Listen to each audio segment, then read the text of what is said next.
काल संध्याकाळी मिरज शहरमध्ये दोन भिन्न धर्माच्या मुलांमध्ये जो शाब्दिक वाद झालेला होता आणि धार्मिक भावना दुखवण्याचा प्रकार होता, त्या अनुषंगानं शहरमध्ये गर्दी जमा होऊन पोलीस स्टेशनकडे जो जमाव आला त्यांच्याकडून प्रमुख मागणी होती की पोलिसांनी तात्काळ त्या ठिकाणी कारवाई करावी, गुन्हा दाखल करावा।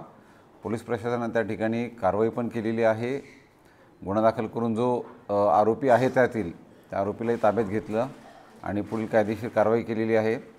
परंतु जो जमाव त्या ठिकाणी पोलीस स्टेशनला जमा झालेला होता, त्या अनुषंगानं 100 ते 150 जणांविरुद्ध पोलिसांनी बेकायदेशीर जमाव एकत्रित आल्यामुळं जमावबंदी आदेशाचं उल्लंघन झालं।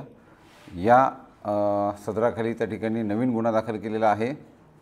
त्यातही एकूण आत्तापर्यंत 35 आरोपींची नावं आम्हाला निष्पन्न झाली आहेत आणि साधारणतः 13 आरोपी आम्ही ताब्यात घेतलेले आहेत। माझं सर्व नागरिकांना आपल्या माध्यमातून आव्हान असेल की आपण कुठेही अफवांना बळी पडू नकात आणि आपल्याकडून कोणत्याही स्वरूपाच्या अफवा पसरवू नकात। जिल्हा पोलीस प्रशासनाला त्या ठिकाणी सहकार्य करा।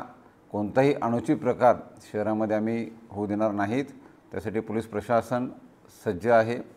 योग्य तो बंदोबस्तही तैनात करण्यात आलेला आहे आणि पुढील कायदेशीर कारवाई आमच्याकडून चालू आहे।